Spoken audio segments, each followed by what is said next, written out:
Welcome to the Health Wealth Podcast and Radio Show with Forbes author and contributor Dr. Josh Luke, America's Healthcare Affordability Authority. Visit drjoshluke.com for information on speaking appearances and other resources. Dr. Josh Luke here with another episode of the Health Wealth Podcast and Radio Show. I'm honored here to be here today with Ryan Miller, who not only is the Director of Sales for the Centennial an Alera Group company, but also a friend of mine, grew up in the neighborhood and have gotten to know him through the years. And as I was writing the book Health Wealth, Is Healthcare Bankrupting Your Business, he was one of my number one sources to help educate me on the insurance side, the carrier side, the broker side, and to really keep me in check that, hey, if you're going to write a book that's going to give simple steps for folks to reduce spending, corporations to reduce spending on healthcare, make sure you keep it simple. And that was some great advice he gave me. So, Ryan, welcome to the show. Yeah, thanks, Josh. I really appreciate the opportunity to be here and to share anything that I can to benefit all your readers out there and listeners. Yeah, so Ryan's probably, I'm imagining, going to be a repeat guest over time because we live in the same neighborhood. We run into each other from time to time, but he is such a great, really a mentor to me. And it's funny because people go, well, hey, wait, I thought you were the health wealth guy. Look, I don't ever claim to be an expert on all these things. What I am is somebody who's passionate about helping American businesses and families reduce spending by bringing together a group of experts. And you're going to see Health Wealth Partners launch on the health-wealth.com website soon. There's going to be experts like Ryan that are pictured along with me, because what I do when you call and say, hey, we do need a lot more help, or when you do our loss assessment and realize, wow, we have a lot of wasteful spending on healthcare, and you reach out to us, sure, I'll be there to help with the assessment, but I'm more of a matchmaker to say, hey, Ryan and his organization are the ones that probably could help you the most based on your assessment, or maybe somebody with the Rosetta, or somebody who is bringing a direct primary care model or DNA testing. There's going to be all those things there, but that's really why I call upon the experts to teach me, and that's why Ryan's here today. So what I'd like to do before we get into questions with Ryan is Ryan's actually kind of a jack of all trades. And that's one of the things I love about just hanging out with him is he actually is a pastor, and he's somebody that's very into CrossFit, and he's been an entrepreneur. And sometimes when you're an entrepreneur and you're really good at it, that means people want to hire you. And I understand that's how he got to work with the Centennial Group. So Ryan, can you just tell us a little bit about all that diverse experience and how you're passionate about each, but also how it led you to your work with the Centennial Group? Yeah, I mean, that's a whole lot of stuff. I don't even know where to start sometimes. I guess, at the end of the day, I am really passionate about helping other people. And that can sound cliche. Probably a large majority of us would say that. But the more that I kind of grew up and started to understand who I was created to be, and kind of purpose in that, I just started seeing that I had this inherent ability to see maybe what other people couldn't see in themselves, what was holding them back, what they were struggling with, and just finding ways to help them get to that end game for themselves, or that next stage. And so, I was really passionate about that. I had kind of accidentally fallen into the sales environment many years ago. I was working in the warehouse of a manufacturer, and I remember looking inside and seeing how clean those guys were and how dirty I was, and just knew that I needed to be clean and probably could make more money. And so as I grew in my ability to sell, and then that passion for people just kind of continued to grow, they came together at some point, and by way actually of being laid off of a job I was really successful with for some financial reasons, I decided to start my own business, and that went great for many years. And along the way, I was referred into Centennial, and so I started consulting with them, helping them on a couple of projects that they had. They were launching a very specific product to the market that overlaid technology and a private exchange, and it was really innovative at the time. And so I just got excited about that, and so I was working with them an hour, 2 hours, 3 hours, 4 hours a week, and then it grew to a couple of days. And what really attracted me to Centennial specifically, but even the healthcare industry as a whole, and I know we'll talk about this in a few minutes, is there is just such an immense opportunity to solve a problem, right? I mean, we know that, I would say that we've got problems all over healthcare. We've got provider problems, insurance company problems, broker problems, consumer problems. But there are some key things inside of each of those areas that I think we can make a huge difference in. And so Centennial was just a really a big advocate for that. And our mission really at the end of the day is to help people. Our president would say, he wants to change the world, and it sounds silly, but we can really do that. If we deliver a great healthcare experience to consumers, it's going to change the world, right? We're going to get healthier, we're going to get more financially responsible, and so I jumped on that train when I had the opportunity, and now 2.5 years later, I'm on a podcast, somehow being regarded as an expert in this industry, and I don't even know if I'm an expert. I just have a ton of energy and passion, and I want to get it out there for everybody that I can. Well, that's why you're on the show today. And on that note, it's funny, as I was hearing you say, this is a problem, and that's a problem, that's a problem, I said, wow, he sounds like me in chapter 2 of the book. So most of you know Health Wealth is Healthcare Bankrupting Your Business. Here's the book here. Chapter 1 is called A Culture of Greed. And the affordability crisis. And chapter 2 is called A Culture of Greed. And one by one, I go through each of the different culprits that have led to making healthcare unaffordable for most Americans, and certainly for American families, and now even more so for American businesses. We talk about physicians that have unfortunately built this system. We talked about big pharma. We talk about brokers. We talk about insurers. We literally pick on everyone equally, so nobody needs to feel picked on. But I want to tell you a funny story where I first got to know Ryan and his heart, and I know he probably barely remembers this, but I actually started dating my wife just after she graduated high school.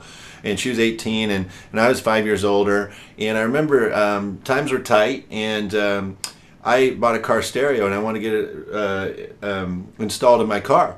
And I was going to say she texted her friend Ryan from high school, but there wasn't even texting back in 1996. So it was the pager days, right? So I rolled over to a friend of hers house who I hadn't really met, and there was 3 or 4 of them in the garage. And I remember, and this is an honest statement, it was really hard to like some of her friends because we were so different. But I just remember driving away that day. Of course, I saved $50 or $100, and thanks, Ryan, if I never thanked you. But it worked great, and I remember saying, hey, that guy was actually really cool. And she looked at me like, what do you mean actually? And I said, well, most of your friends, you kind of got to try to like them because they're just so much different than me. And so that's kind of where I first learned about Ryan's heart, and I know he still lives in that same neighborhood and is very passionate about the Orange County community we live in as well. So with that, I want to get more into healthcare. So Ryan actually talked to me a lot as we were going through the first and second draft of Health Wealth is Healthcare Bankrupting Your Business about what I would call alternative insurance models that aren't so alternative when you're in the broker world and the carrier world like Ryan. They're out there and you know of them. But what I found, and on the podcast, you've heard from a couple of these other folks that are like, well, I guess I'm a broker in the old form, but I see myself as an innovator in the new form. What I found is these products are out there, but I wanted to ask Ryan to tell you a little bit. Let's actually start, Ryan, with the experience you had where you said, hey, I've actually used one of these in my family, and tell the story about how your wife reacted, if you will, to making that change. And I want to give one disclaimer before Ryan answers that. As humans, we are all resistant to change. That's how we were created. There's not one. Some people are a little more resistant, but there's nobody that says, I love change. I want to drive to work a different day today. So particularly Gen Xers and Boomers, we're really resistant to change. And I think Ryan and his wife are kind of the Xennials. They're right there between millennials and Gen X, but they made a change from the traditional PPO, HMO insurance to a newer model. And I really want you to hear how he had to sell it into his wife that it was okay, and then when she tried it, how she reacted. Yeah, it's funny you talk about pain and change. I live by this one quote I heard, which is, there will be no change until the pain of staying the same is greater than the pain of change, Yeah. And it's hilarious that, I had to use my sales skills as hard as I did, in convincing my wife into this. I don't know if that makes me a great salesperson or a terrible one. But yeah, we had been in a typical insurance model for the better part of our adult lives. And, we were with one of the big insurance companies, and along came an opportunity for us here at my company to try something different. And different, it wasn't very different for me in the sense of I had heard a lot about group healthcare sharing, individual healthcare sharing out in the marketplace, specifically faith-based. And so I knew that that was out there and people were finding success. But when this opportunity came along for group healthcare sharing, it just really intrigued me. And so the model is what I went after, but I knew that my wife wasn't going to be that excited. My wife was going to be more excited about the financial benefits to us as a family. And so I remember going to her, and the first time I shared with her, I said, hey, we're going to leave the traditional insurance world, and we're going to go to this environment where we don't have insurance anymore. And she's like, what in the heck is wrong with you? Like, I'm not going to do that. I don't want to jump through hoops. And, I was explaining to her the different components, and it was silly the first time I talked to her. I'm like, man, I did a bad job selling that time. I need to go back and put a better PowerPoint together. We've all been there, brother. We've all been there. And so what I finally ended up coming to the realization of was, we all kind of live in a world where we walk around with this sign, right, on our forehead, and it says, how does this benefit me? And so I thought about that from my wife's perspective, right? How could it benefit her? And so I thought, hey, babe, you want to put the kids in another dance class, or you want to, go on a vacation or something. Like, I can show you how we can do that. You just need to trust me that the model will be good for us once we learn it, and the finances will be good for you because then we as a family will benefit, in the long run.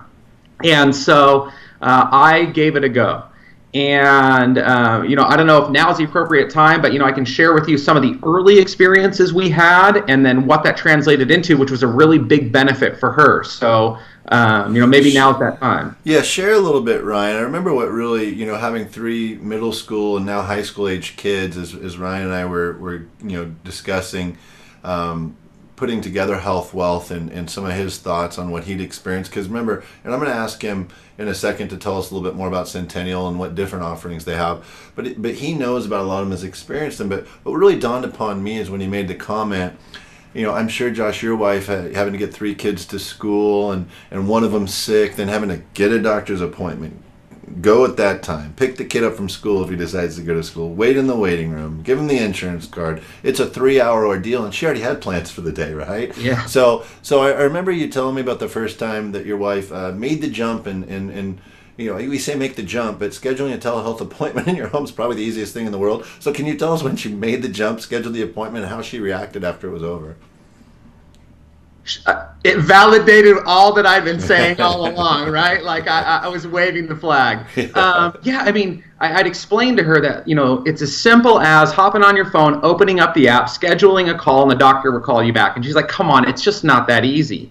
And so I actually think it was her the first time that wasn't feeling well and knew it was something other than a cold. And so I said, open up the app. She called me at work. So I said, open up the app. They'll take care of it. And she's like, really? And I said, yeah, just trust me. And so she did. She opened up the app. She scheduled a call with the doctor. And, she called me right away. And she's like, well, they didn't get to me right away. I'm like, give it an hour. Trust me, it'll happen. Within 45 minutes, the doctor called her back. The doctor explained to her what he thought it was. She explained, where she was feeling some discomfort. He prescribed something to her over the phone to our nearest pharmacy. And within, an hour and a half, maybe 2 hours tops, she had picked up her prescription and was back at home doing all that she needed to do for that day. Like, it was just amazing. And so it was a great first experience for sure. So 2 things that I picked up on from that story is he kind of got the not being a great husband. Come on, you're going to make me open an application. You're supposed to make me feel better. But when he got his wife to actually take the 3 seconds to open the app and another 2 minutes to see how easy it was. It reminded me of my grandma when you said that, like, grandma, you had to say, okay, put your finger on the button and then it starts the computer, right? But when you do that, the benefits were huge. And so I think I know if my wife had gone through that experience, about an hour later, she would have been like, man, I could do that for the kids. I don't have to get them out of school, take them to the doctor. So that's a really good experience. Can you tell us 2 or 3 companies that offer offerings along those lines that Centennial works with?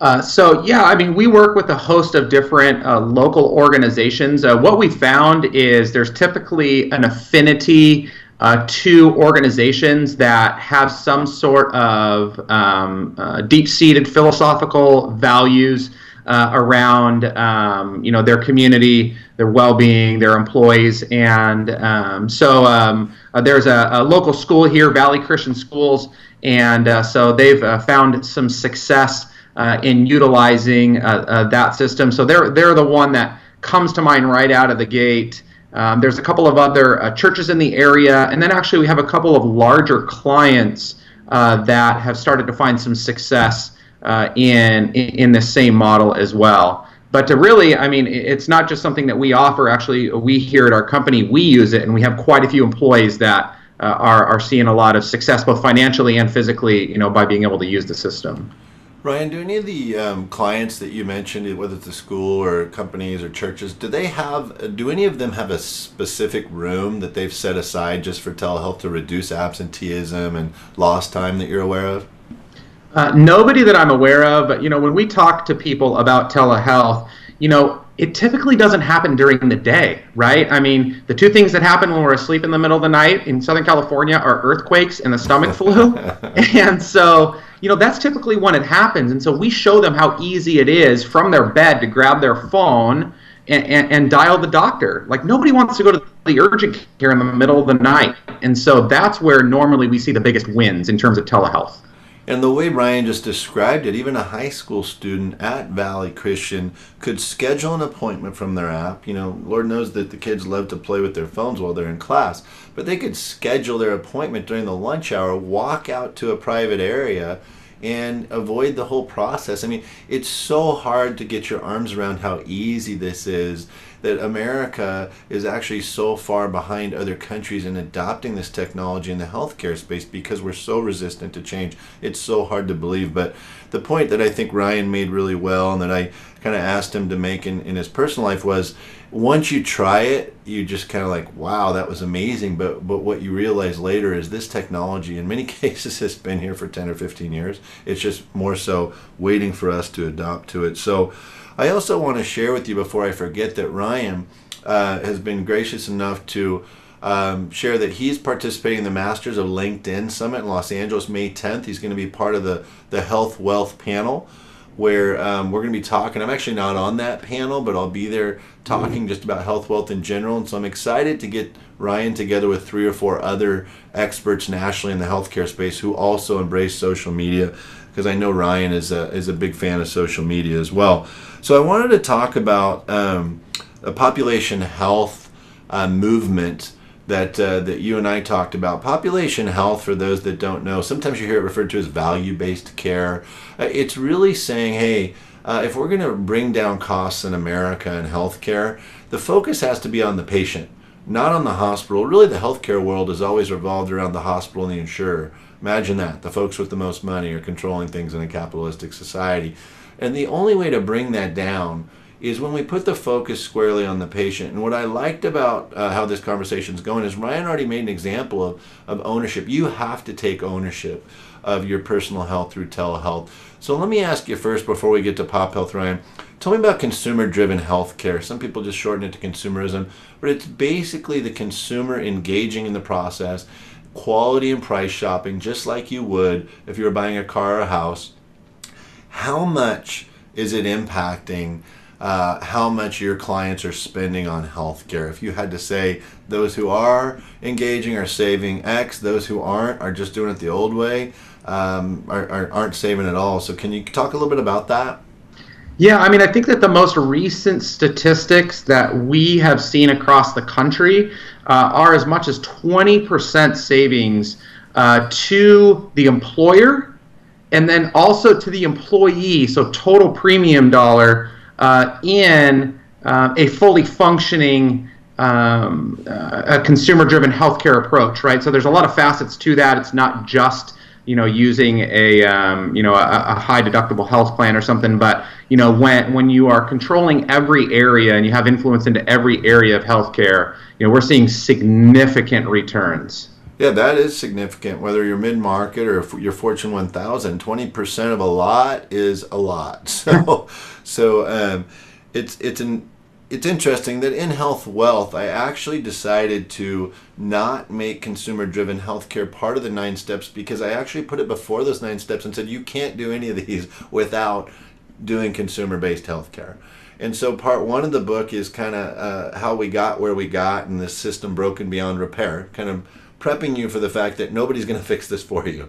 I got news for you. It wasn't Obama. It's not Trump. It wasn't Hillary. It doesn't matter. The costs are going to go up until your employees engage. That's the whole point. And we refer to that as consumer-driven healthcare.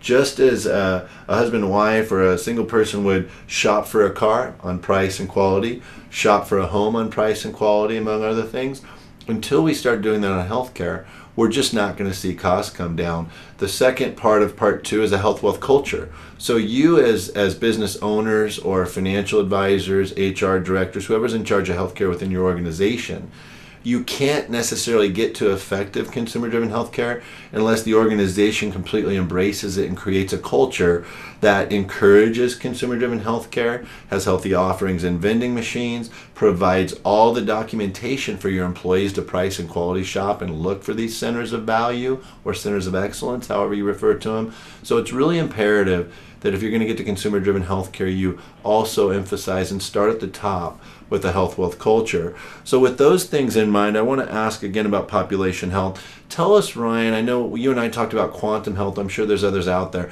how they're taking a different approach to healthcare that you think ultimately is not only going to improve employee health, but it's going to drive costs down. So the most important thing or the greatest benefit that we see a company like Quantum driving is that they are looking out for the patient first. Everybody benefits as the result, but their entire pod that's assigned to a specific consumer is looking out for the well-being of the consumer. And so, they're reaching out to them ahead of time to remind them of, traditional visits that they need to be making to the doctors, or, if they go to the doctor with a specific symptom and once they receive that data back, they're reaching out to the patient directly to ask them why they went to the doctor in the first place, how they felt about that appointment, what prescription they're taking now, and how their body is responding to that. So they're understanding consumer behavior, and then they're providing advice back to that consumer to help them become as healthy as possible. And in becoming more healthy, they will become more wealthy, right? Like financially, they will benefit too. Yeah, it's interesting. As I was coming up with the Health-Wealth brand, and found the name for the book and was able to access the website health-wealth.com.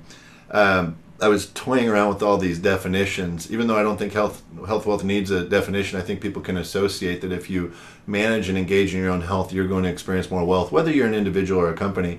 For a while, I had this long definition of the correlation between hyperinflating healthcare and America's declining wealth. But Ryan just hit it on the head of the nail. And he gave a great example of part of his sales pitch to his wife, if you will, was, look, we need increased wealth. We're a young family where we need, more income or more to preserve more of our income by driving down our healthcare costs. He gave a great example of personalized health wealth. And in the book, we made a real effort to make sure that that term was perceived as positive. Health wealth is about wealth. It's not about negativity.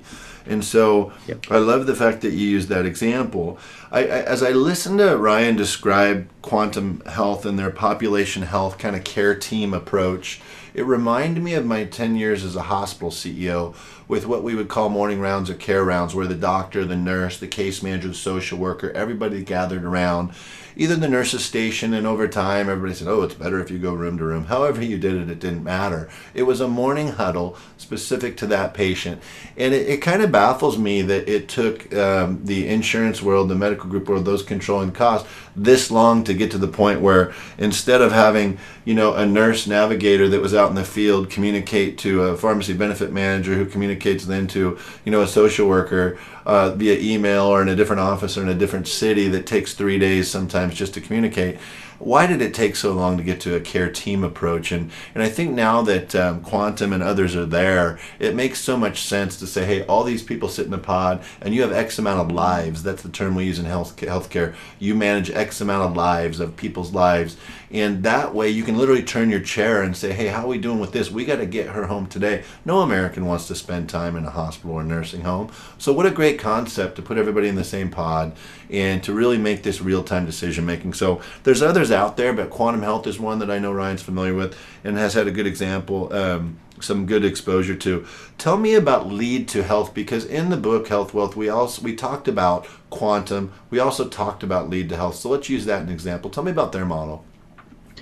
Yeah, so I mean, you think about, just very briefly, probably most of the listeners are familiar, but you think about the traditional insurance model, and so there's an insurance company. There are, just take the provider out of it. So there's an insurance company, there's a pharmacy, there's probably some sort of population health taking place. However that looks is different for everybody. If you're self-insured, there's a third-party administrator. Right, so we're adding just all these layers that, as you explained just a few minutes ago, just become completely disjointed, and unfortunately, everyone's in it for themselves. Right? I mean, just sure. That's how it works. The beauty and the not so beautiful of capitalism, and so what Lead to Health has done is Lead to Health has brought the entire experience together. And so they've aligned the insurance company in the sense of you're in a self-insured model, whether that's in a captive or you're self-insured by on your own.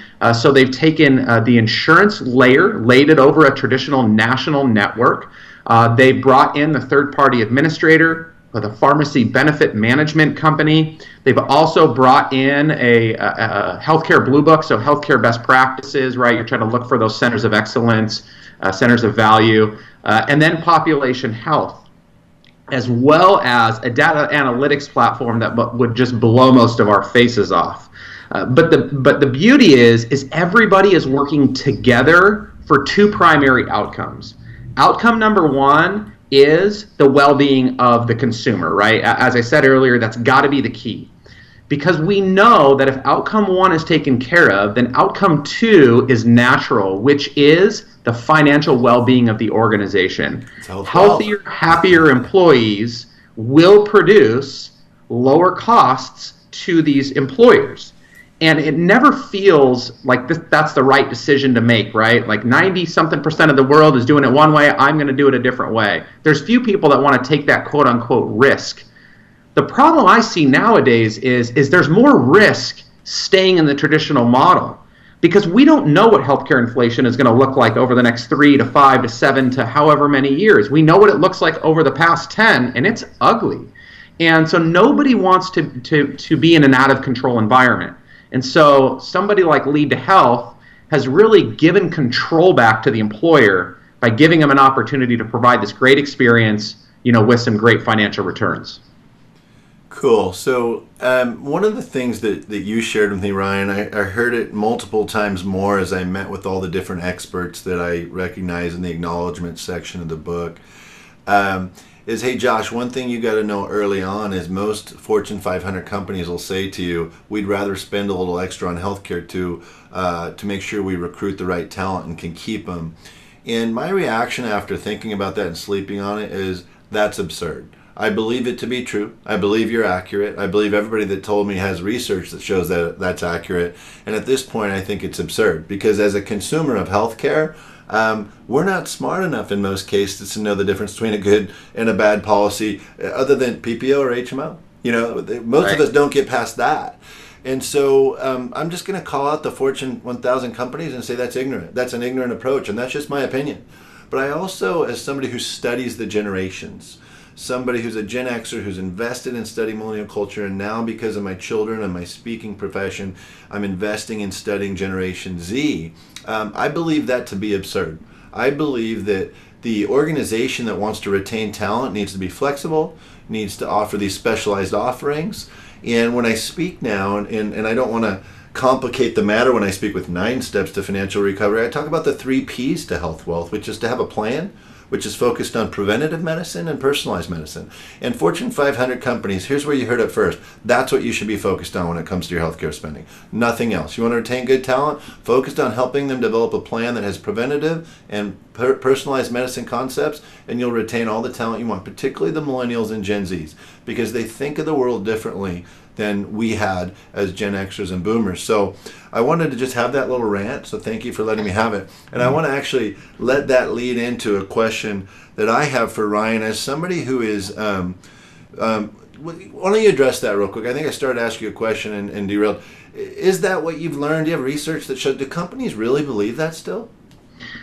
So everybody believes that more is better, right? The problem is we don't understand what more is. Most companies aren't able to assign value to all the money they're spending, right? That's Warren Buffett's big thing, right? There's a huge difference between price and value, or cost and value. And so that's the big challenge that we're facing, is they think that if they just slap a whole lot more benefit at somebody, that's going to attract or retain the top talent. And probably the industry that's abusing that more than anybody right now is the software and tech space. They're competing for talent, the best talent in the world, and so all they're doing is they're just adding something else and adding something else and spending a ton of money. But if I'm a consumer, while all those things are great, how awful is it if I go to a provider that is less than the best, that I'm given less than the best experience, and that because nobody's being proactive on my part, I end up getting sick early and dying well before I should, right? That's the experience that I want as a consumer. I want somebody looking out for my best interest. And so when you're in the traditional space, that's not happening. When you're in some of these unique and creative models, which have really a population health-driven approach, they are for my best interest. And that begins to feel like a concierge. And so, everybody wants a concierge, whether I'm going to a hotel or, I want a private server at a restaurant. I want that same thing for my healthcare, and traditional just doesn't offer that. And I think that's my favorite topic that we've talked about so far, because I think it frustrates me to hear that. I believe it to be true. I believe the research has said that. I just think it's ignorant, and I think you pointed out with some great examples of defining more, defining value. More isn't always better, and a changing culture that's looking for answers. And I want to lead into our last question with that, which is Ryan's somebody who's big into physical fitness, both spiritually and physically, and I admire him for both of those things. But he also shared with me that that the research to date, believe it or not, isn't showing that wellness programs and healthy lifestyles is yielding the financial result that we might perceive or have hoped. And I that disheartens me to hear that, although I don't think we should jump to conclusions and say there isn't any body of research that says it helps. I think it's inevitable that it's going to help. But can you talk a little bit about that and where you think that, I think it's obvious that ultimately health will prevail if we're all living healthier, but talk about the research and what you personally believe we're going to see as we get a little bit more mature down that path, because American businesses really hadn't adopted full-scale healthy living and wellness programs till about 5 years ago. Yep, absolutely. I just read something recently that said that wearers of Fitbit and other trackable devices are actually the most unhealthy typically in the American population. And why is that? Because I think that because I am active, which I would typically be doing anyway, that all the abuse that I'm giving my body outside of that doesn't matter. But that's just as true inside the employer space. I think that if I just slap a wellness program, even one that's really creative and strategic and offers a lot of great incentives, if I just do that, I'm going to get a financial return, because that's often what we want to see. Maybe I'm going to get some healthier employees, but I want a financial return. The problem with traditional wellness, and even some of the creative ones that we've seen in the last few years, is only the healthy people participate. And so I end up spending more money to keep my healthy people healthy, and my sick people don't get any more healthy. And so I feel like, and we're actually talking to a lot of people about this right now, I feel like wellness is on life support. I don't want to say dead, because I think there are some opportunities to do really great things with wellness culturally, and there are companies that are taking good advantage of what they have to offer. But traditionally, I believe wellness is dying, and I feel that companies that are investing into wellness need to think twice about that money they're spending, because I think they'd be better off just writing their employees a check once a month instead of slapping that program onto them. So, and there are wellness programs, Vitality I think is one I'm familiar with that I might have participated in, where they gamify it for employees, and you can win rewards and gift cards. But I think what Ryan's saying, and I'm going to kind of counter that a little bit as now, the health-wealth.com, founder of the not-for-profit website, is I believe what Ryan's saying is in the silo that was wellness, it didn't work, and that's what we've seen, because like we do with everything, we treated it as a silo over there, right? What we need to do, and again, this is part 2 of the book, after we talk about consumer-driven healthcare, we talk about creating a health-wealth culture. And that means the C-suite, the CEO and the 5 people in the boardroom all volunteer for a charity that has a walk or a run fundraiser every year. They champion a team. They go out there once a month and they engage with their employees. You work on walking clubs at your place of employment. You have healthy offerings. All of those things aren't going to contribute to negative health. They are going to ultimately contribute to bringing down the cost. But I believe what I just heard Ryan say is in the silo it didn't work. But if you create the health wealth culture, and let me tell you the first thing you do to create a health wealth culture, you provide access to resources. We talked about it a minute ago, right?